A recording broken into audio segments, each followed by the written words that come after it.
Hello मेरे प्यारे बच्चों, स्वागत है आप सभी का आपके अपने प्यारे से यूट्यूब चैनल इंस्पायर स्टेट पर। चलिए मेडिटेशन शुरुआत करते हैं। आज हम केमिस्ट्री की जो सबसे ज़्यादा बार पूछी जाती है, हर एक सवाल को मैंने इस केमिस्ट्री में वो लिया है। अर्थात आप ये कह सकते हैं केमिस्ट्री के चैप्टर नंबर 1 से लेकर जितने आपके चैप्टर नंबर जितने भी हैं, कंप्लीट ही एक एक चैप्टर का सब कुछ इसमें सॉल्यूशन होने वाला है। और सबसे ज़्यादा वो जो हर चैप्टर में सबसे बार पूछे गए हैं। तो चैप्टर नंबर 1 से लेकर 14 तक जितने भी 13-14 चैप्टर आपके कंप्लीट रहे हैं, उसका सब विद सॉल्यूशन मिलने वाला। बस वीडियो थोड़ी लेंथी होगी, बट कोई नहीं, हमें रिवीजन करना है क्योंकि पेपर में बहुत कम टाइम रहा है। हमें केवल वो पढ़ना है इस वक्त जो पेपर में 100% आपको देखने को मिलेगा। तो चलिए इसी की शुरुआत हम करते हैं। तो आपको क्या क्या पढ़ना है, चैप्टर नंबर 1 की हम पहले शुरुआत करते हैं। देखिए चैप्टर में बताता जाऊंगा कौन सा चैप्टर है, कौन सा लिया है। चलिए तो पहला ही इसमें क्वेश्चन है, पहले प्रश्न की बात कर लें। अब चाहे इसमें देखिए ऑब्जेक्टिव होते हैं, चाहे आपके आपके क्या थ्योरी हो, चाहे डाइवेशन हो, आपका किसी प्रकार के चाहे न्यूमेरिकल हो, जो भी चैप्टर में इंपॉर्टेंट लगा मैं सब कुछ इस वीडियो में कवर कराने वाला हूं। तो चलिए चलते हैं, एक एक सवाल को ध्यान से पढ़ते हैं, एक एक क्वेश्चन को ध्यान से करेंगे। तो पहला ही क्वेश्चन है, मोलरता से आप क्या समझते हैं।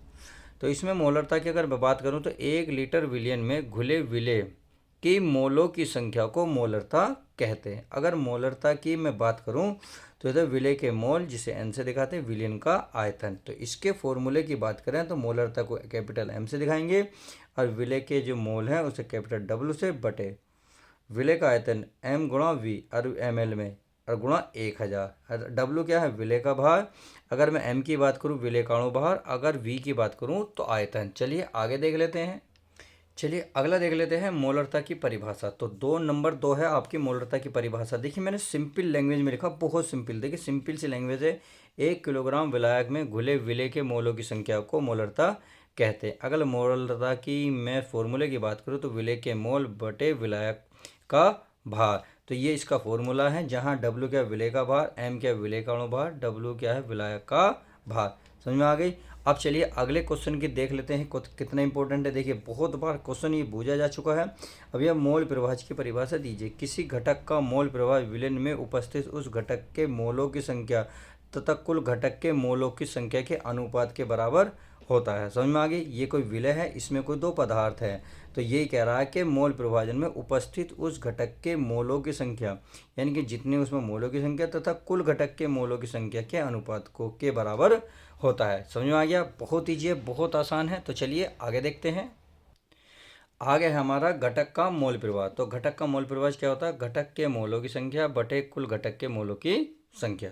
एक देखिए अगर ए की बात करें, एक का मोल प्रवाह निकालना हो तो क्या होगा, X A U N A plus N B. N A क्या है, ए मोलों की संख्या, एन बी क्या बी के मोलों की संख्या। अगर ए की बात करें तो ऊपर एन ए रहेगा, अगर बी की बात करोगे तो ऊपर आपका क्या रहेगा, बी रहेगा। सही है, फॉर्मूला बिल्कुल इक्वल ही रहना है। तो चलिए अगला क्वेश्चन देख लेते हैं जो इंपॉर्टेंट है, मोस्ट इंपॉर्टेंट। मैं अगर सबसे ज़्यादा बार ये पेपर में पूछा गया है। तो चलिए इसको भी ध्यान से देखते हैं। हेनरी का नियम लिखिए तथा उसकी सीमाएं व अनुप्रयोग लिखिए। तो हेनरी के नियम के अनुसार अगर बात करें तो स्थिर ताप पर किसी गैस के द्रव्य में विलेयता गैस के दाब के समानुपाती होती है। समझ में आ गई। अब देखिए अगर मैं इसकी बात करूं, गैस की विलेयता जो है दाब के समानुपाती होता है, अर्थात एम समानुपाती पी। अब आप नियतांक घटाओगे तो क्या आएगा, के म्यू पी। तो जहां एम क्या घुली गैस की मात्रा और के एच, सॉरी हाँ ये एच है, के एच होता है हेनरी नियतांक। अगर मैं पी की बात करूं तो क्या होगा प्यारे बच्चों, दाब। फटाफट रिवीजन करते जाइए, आपके कितने सही हैं, कितने आपको याद आ रहे हैं, कमेंट्स करके जरूर बताएं। वीडियो कैसी लगी कमेंट्स करके जरूर बताएं, लाइक और शेयर करना ना भूलें। सही है। अगर मैं इसकी सीमा की बात करूं, क्योंकि कह रहा हूँ उसकी सीमा है वो अनुप्रयोग, तो यहाँ तो केवल परिभाषा थी। अब इसकी सीमा की बात कर लेते हैं। नंबर 1, यह नियम केवल आदर्श गैस के लिए मान्य है, यानी कि ये नियम जो लगेगा केवल आदर्श गैस के लिए मान्य है, यानी कि उसके लिए प्राप्त है। अगला, इसमें विलय का ताप बहुत कम नहीं होना चाहिए। चलिए आगे देखते हैं। अगला है इसकी सीमा, गैस की विलेयता बहुत अधिक नहीं होनी चाहिए। सही है। अब अनुप्रयोग की बात कर ले तो चलिए अनुप्रयोग को देखें।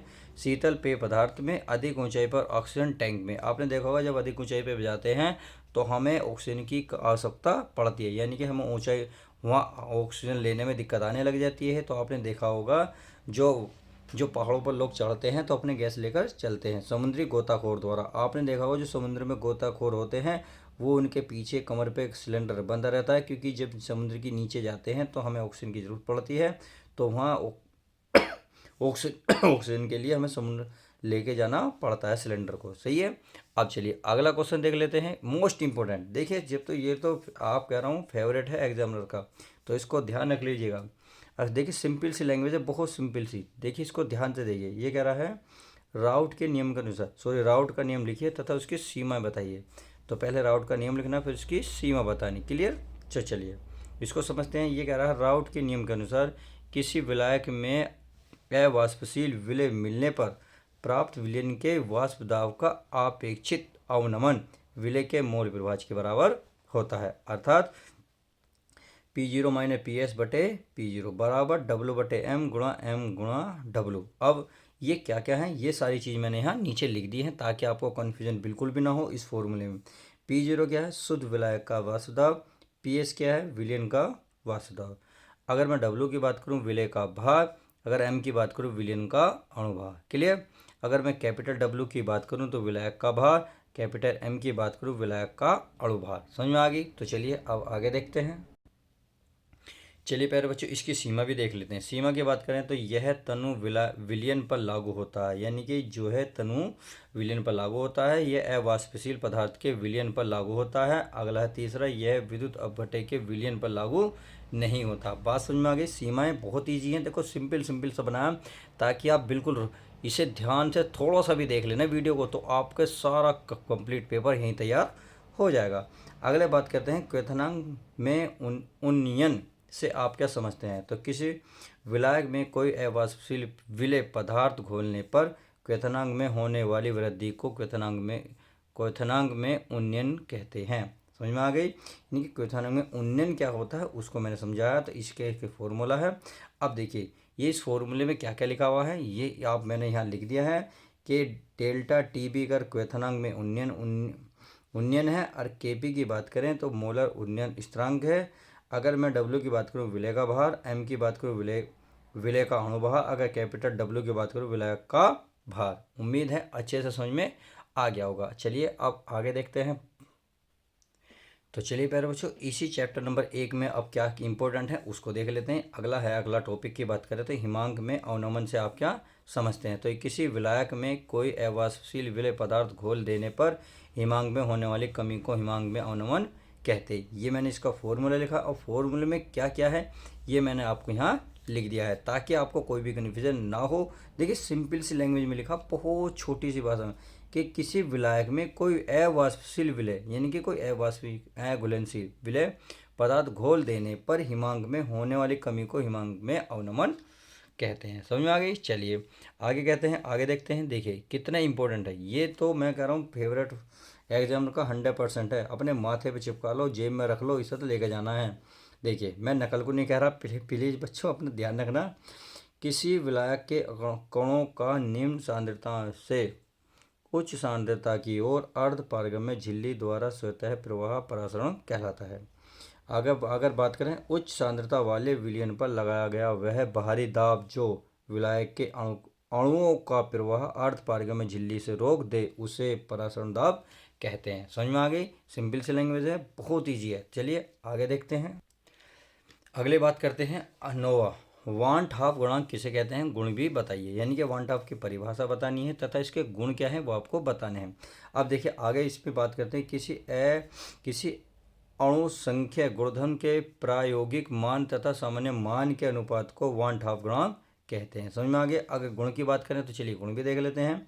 यह वाष्प दाब में अपेक्षित अवनमन, क्वथनांक में उन्नयन, हिमांक में अवनमन, प्रसरण दाब, ये इसके चारों गुण है। अगर मैं इसकी वांट हाफ गुणांक की फॉर्मूले की बात करूं तो ये होता है अणु संख्या गुण का प्रायोगिक मान बटे अणु संख्या गुण का सामान्य मान, ये इसका फॉर्मूला हो जाता है। इस तरीके से हमने देखा पार्ट नंबर 1 हमने अच्छे से समझा, जो जो इम्पोर्टेंट है वो मैंने आपके सामने रख दिया है चट्टा निकाल के। तो चलिए पार्ट नंबर 2 की हम अब शुरुआत करते हैं।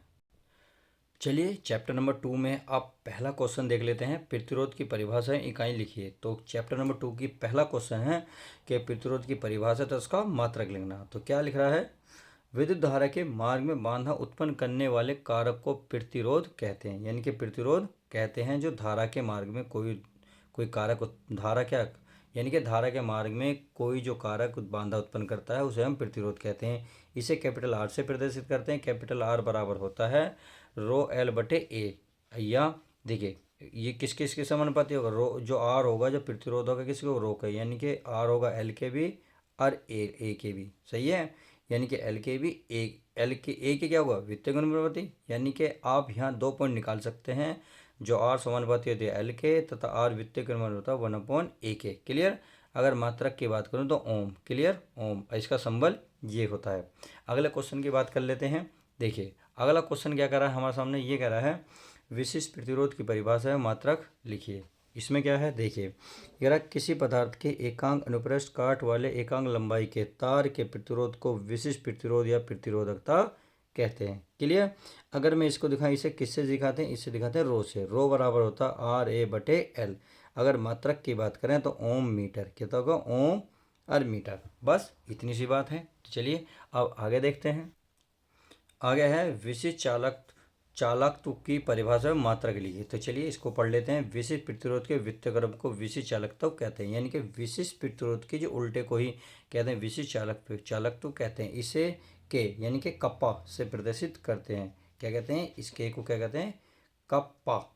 तो कप्पा बराबर होता है 1/रो। अर्थात मात्रक की बात करें तो ये होता ओम -1 मीटर की घात -1 या मोह मीटर की घात -1, या ये सिंबल में दिखा सकते हैं। सही है। अब आगे चलते हैं। देखो बच्चों, वीडियो पसंद आ रही है तो लाइक करना ना भूलें। वीडियो आप कंजूसी बहुत करते हो प्यारे बच्चों, लास्ट टाइम भूल जाते हो आप, इसको लाइक करना, तो फटाफट अभी लाइक कर दीजिएगा। अब नेक्स्ट सवाल, चालकता की परिभाषा है, मात्रक लिखिए। यानी कि चालकता की परिभाषा क्या है और मात्रक लिखना। तो प्रतिरोध के व्युत्क्रम को चालकता कहते हैं। इसे सी से प्रदर्शित करते हैं। अगर मैं चालकता की बात करूं 1/, प्रतिरोध, इसे चालकता का तो सी से 1/, प्रतिरोध को अभी पढ़ा था हमने, जो जो धारा के मार्ग में बाधा उत्पन्न कर रहा था कारक, उसे क्या कहते हैं, प्रतिरोध। और इसको दिखाते हैं हम आर से।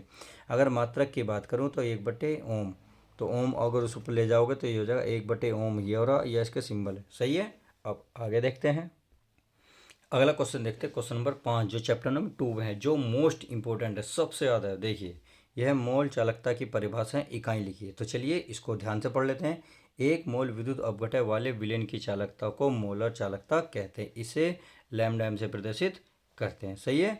लैम्डा एम बराबर होता है के गुणा 1000/m। सही है। अगर के एम क्या है, मोलर चालकता, के क्या है विशिष्ट चालकता, और एम क्या है मोलरता। अगर मात्रक देखिए, मात्रक और विमा आपके सामने लिख रही है, आप अच्छे से ध्यान से देख सकते हैं क्योंकि हमें इस टाइम रिवीजन करना है फटाफट। चलिए आगे देखते हैं। अगला क्वेश्चन क्या कर रहा है जो इसका इंपॉर्टेंट है, 1 ग्राम तुल्यांक विद्युत अपघटय वाले विलयन की चालकता को तुल्यांक की चालकता कहते हैं। इसे लैम्डा ई क्यू से प्रदर्शित करते हैं। लैम्डा ई क्यू बराबर आपके सामने फॉर्मूला है। लैम्डा ई क्यू क्या है, तुल्यांक की चालकता। एन क्या है, नॉर्मल था। सही है। मात्रक आपके सामने लिखे हुए हैं, उम्मीद है अच्छे से समझ रहे होंगे। अब चलिए आगे देखते हैं इस चैप्टर में क्या इंपॉर्टेंट है। आगे है कोलाराउस का नियम लिखिए, इसके अनुप्रयोग भी लिखिए। यानी कि कोलाराउस का नियम क्या है वो लिखना है तथा अनुप्रयोग। तो चलिए इंपॉर्टेंट है, मैं कह रहा हूँ 100% लिख के ले लो, आपको दिखाई देगा। और वीडियो तो लास्ट तक बने रहेगा, आपको फटाफट सब चैप्टरों का मैं रिविजन करा रहा हूँ। तो चलिए चैप्टर नंबर 2 चल रहा है। चैप्टर नंबर 2 का हमारा 7वां क्वेश्चन देख रहे हैं जो इंपॉर्टेंट है। इसमें क्या कर रहा है, इस नियम के अनुसार, यानी कि इस नियम के अनुसार अनंत तनुता पर किसी विद्युत अपघटय की मोलर चालकता विलयन में उपस्थित धनायनों तथा ऋणायनों की मोल चालकता के योग के बराबर होता है। ये इसका क्या है, फॉर्मूला है। ये इसका क्या है प्यारे बच्चों, फॉर्मूला। अगर मैं अनुप्रयोग की बात करूं तो चलिए अनुप्रयोग, वियोजन की कोटि ज्ञात करने में, यानी कि इसके अनुप्रयोग की बात करें तो पहला नियम बन जाता है वियोजन की कोटि ज्ञात करने में। तो क्या है, इसको ध्यान से पढ़ते हैं। ये लगा किसी सांद्रता पर विद्युत अपघटय की मोलर चालकता तथा अनंत तनुता पर विद्युत अपघटय की मोलर चालकता के अनुपात को वियोजन की कोटि कहते हैं। और वियोजन की कोटि का फॉर्मूला आपके सामने मैंने ये लिख दिया है। क्लियर। चलिए हम फटाफट आपके केवल क्या कर रहे हैं, रिवीजन। चलिए आगे देखते हैं। अगला क्वेश्चन आपके सामने ये रहा, फैराडे का विद्युत अपघटय संबंधी नियम। तो क्या है, फैराडे के विद्युत अपघटय संबंधी 2 नियम है। नंबर 1 पहला नियम ये रहा, दूसरा नियम ये रहा। तो पहले दूसरे नियम को बड़े ध्यान से देखना है। मैं कह रहा हूँ लिख के ले लो, लिख के ले लो। हर सेट में किसी न किसी सेट में मिलता है, हो सकता है इस साल आपके सेट में देखने को मिल जाए। तो चलिए इसको समझते हैं। प्रथम नियम में, इस नियम के अनुसार विद्युत अपघटन में प्रत्येक इलेक्ट्रोड पर मुक्त होने वाली पदार्थ की मात्रा विलयन में प्रवाहित धारा के परिमाण के समानुपाती होती है। क्या बोला कि विद्युत अपघटन में प्रत्येक इलेक्ट्रॉन पर मुक्त होने वाले पदार्थ की मात्रा विलयन में प्रवाहित धारा के परिणाम के समानुपाती होती है। W समानुपाती Q। अब W समानुपाती का निशान हटाओगे तो क्या आएगा, एक नियतांक आएगा Z। सही है। अब चल देते हैं द्वितीय नियम।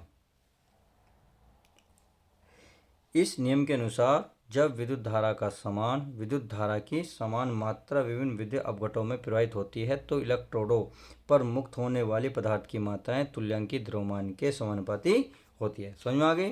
अर्थात W1 समानुपाती E1, W2 समानुपाती E2।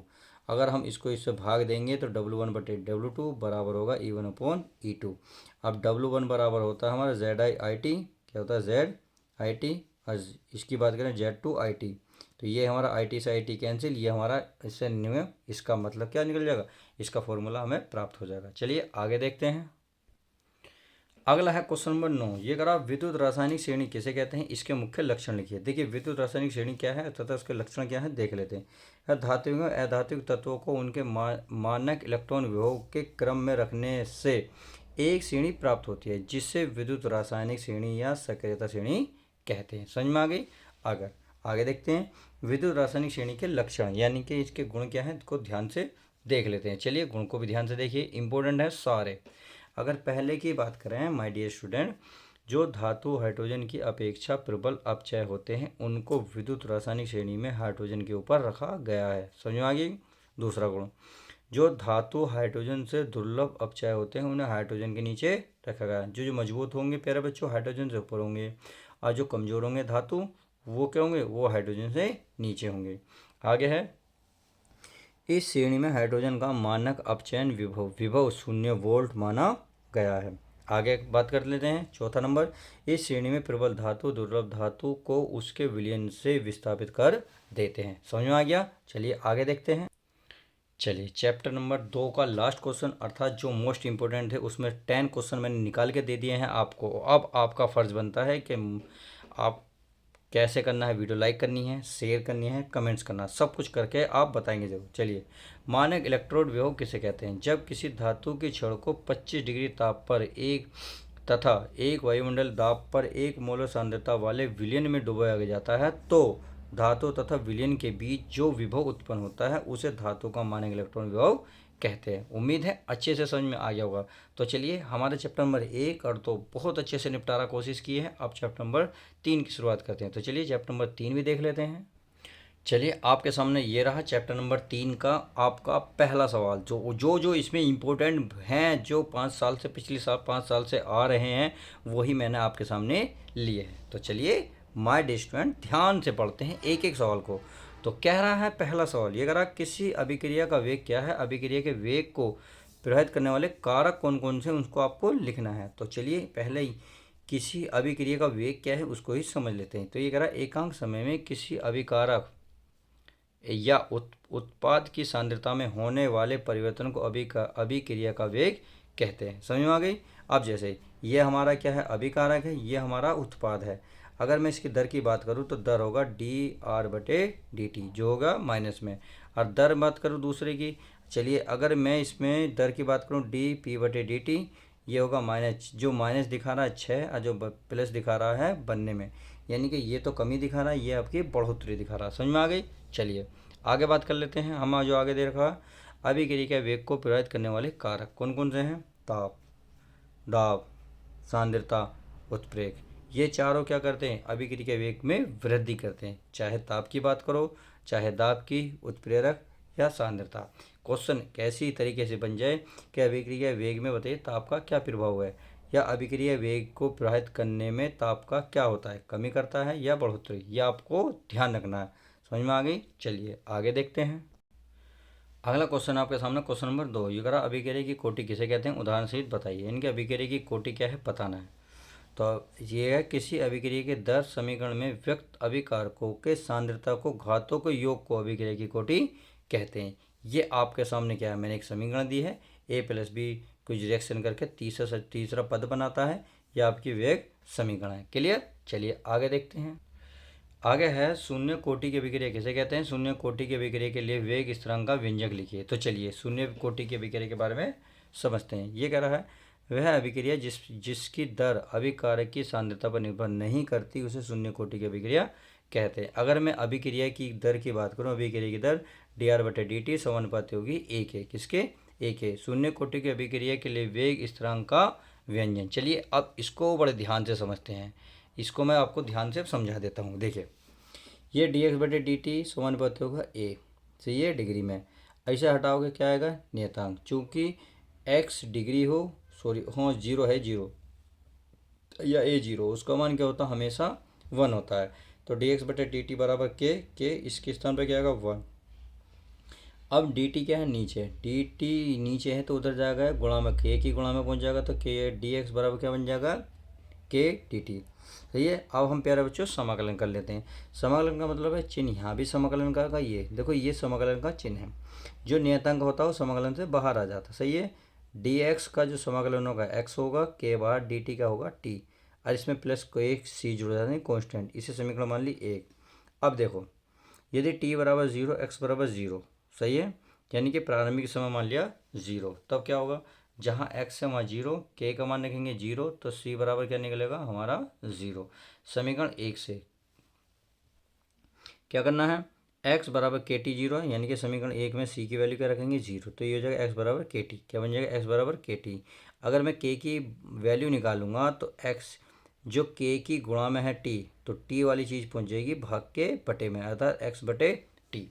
अगर मात्रक की बात करें तो मोल बटे लंबाई इंटू सेकेंड, ये इसका मात्रक है। तो इसने क्या कहा, शून्य कोटि के अभिक्रिया के लिए वेग स्थिरांक का व्यंजक। तो व्यंजक हमें मिल गया, यही इसने बूझा है। चलिए आगे देखते हैं। चलिए आगे चलते हैं। आगे क्या कर रहे हैं हमारे, प्रथम कोटि की अभिक्रिया किसे कहते हैं। प्रथम कोटि की अभिक्रिया के लिए वेग स्थिरांक का व्यंजक लिखिए। तो सही है। अब आगे चलते हैं। तो आगे देखिए, हमने अभी पढ़ा शून्य कोटि की अभिक्रिया, अब पढ़ना है प्रथम कोटि की अभिक्रिया। तो इसको भी ध्यान से देख लेते हैं। ये क्या कह रहा है, वह अभिक्रिया जिसमें अभिक्रिया की दर अभिकारक एवं सांद्रता के प्रथम घात के समानुपाती होती है उसे प्रथम कोटि की अभिक्रिया कहते हैं। समझ में आ गई। आगे अगर मैं इसकी बात करूं, दर dx/dt समानुपाती e⁻−1, सॉरी +1, दर dx/dt, इसे हटाएंगे के, एक नियतांक आगे। क्लियर। यही क्या होगा, इसका सूत्र हो जाएगा, या आप थोड़ा सा आगे बढ़ा सकते हैं। देखिए अगर व्यंजक की बात करें, ये इसका फिलहाल मैंने क्या प्रथम कोटि की अभिक्रिया का एक फॉर्मूला लिख दिया है ताकि आपको समझ जाए। ये सुक्रोज है, ये आपका जल है, और ये जो जल से क्रिया करके बनाएगा ग्लूकोज, और ग्लूकोज से प्लस बनेगा फ्रक्टोज। क्लियर। और दर की बात करें तो दर होगा K11 H22O11। क्लियर। तो इसमें ये वाली जो वैल्यू इसी से निकली हुई है। क्लियर। आगे देखते हैं व्यंजक। अब व्यंजक को ध्यान से देखेंगे।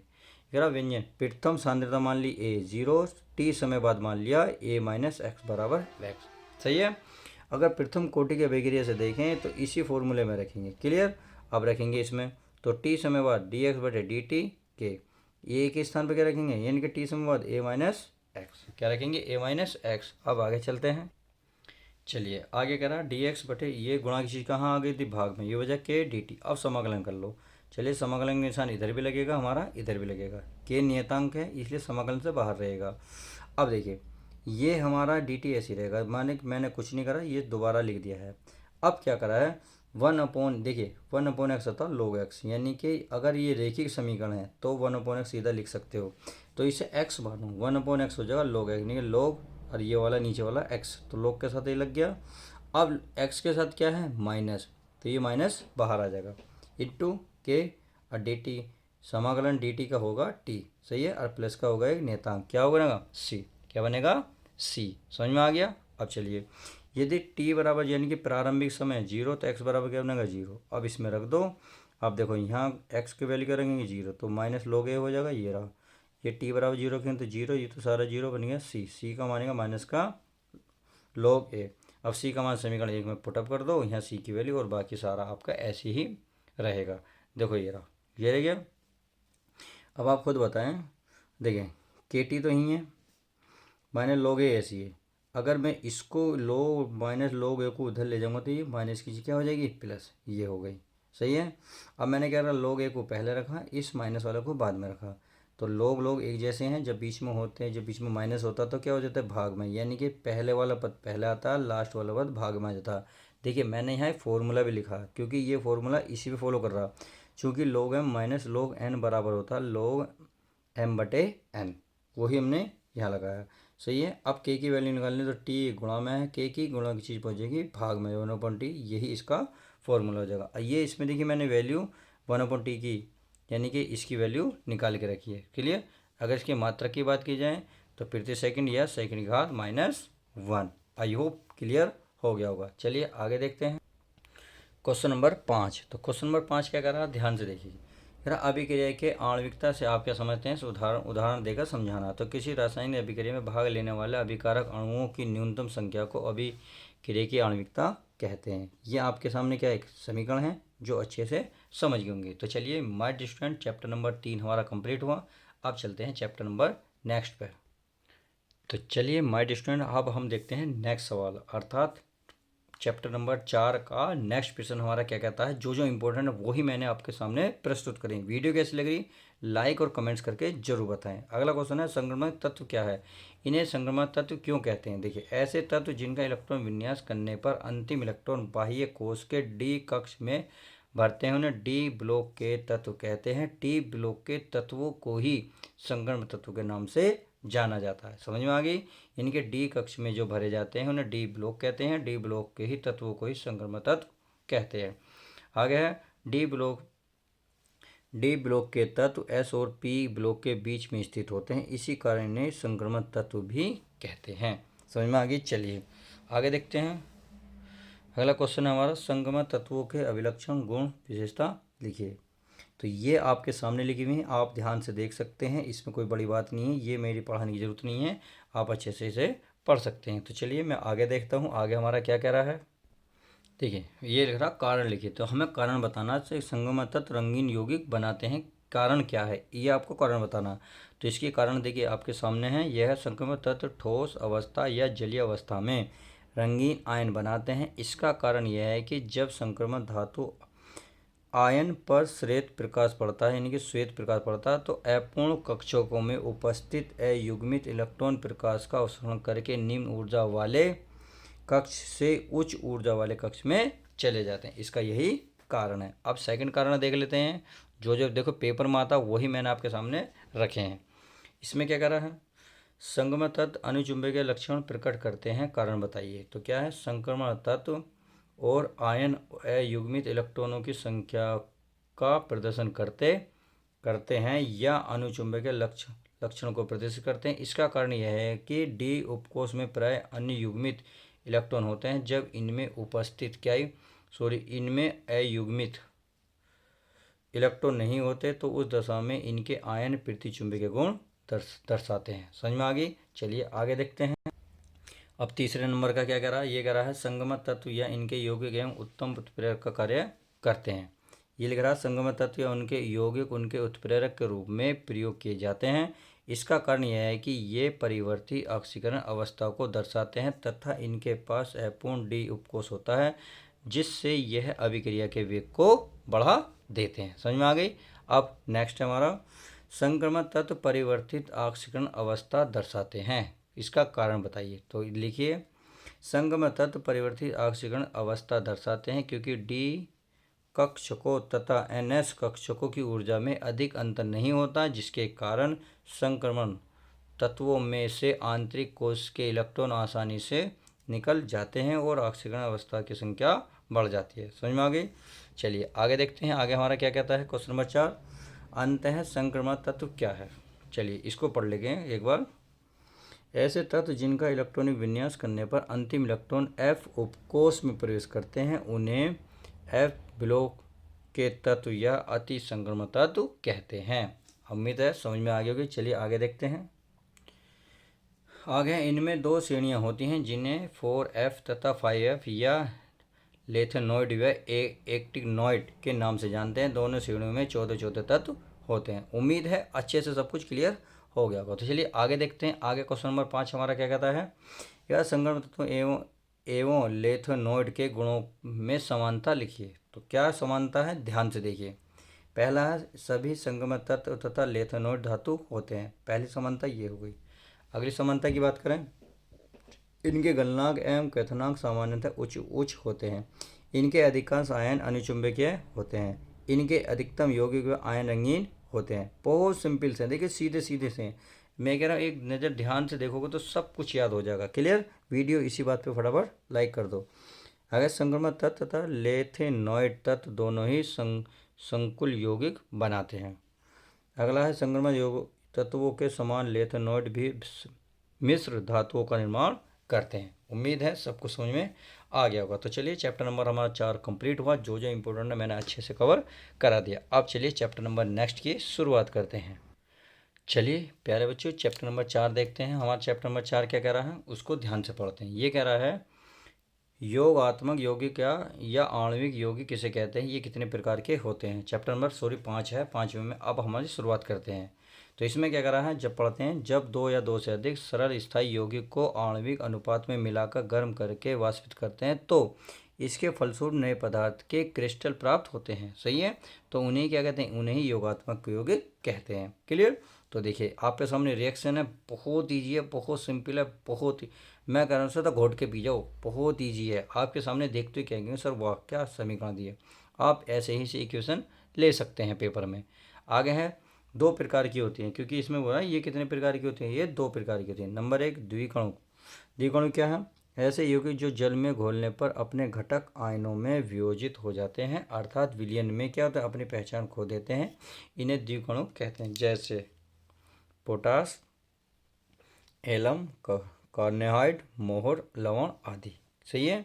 आगे बात करें अगले की, सेकंड उप सह संयोजक यौगिक या संकुल यौगिक। ऐसे यौगिक आगे देखते हैं जिन्हें जल में या किसी अन्य विलायक में घोलने पर अपने घटक आयनों में वियोजित नहीं होते, अर्थात अपनी पहचान बनाए रखते हैं। ऐसे यौगिक को उप सह संयोजक यौगिक कहते हैं। समझ में आ गया? चलिए अगले क्वेश्चन को ध्यान से देखते हैं। ये क्या कह रहा है, केंद्रीय धातु परमाणु या केंद्रीय धातु आयन।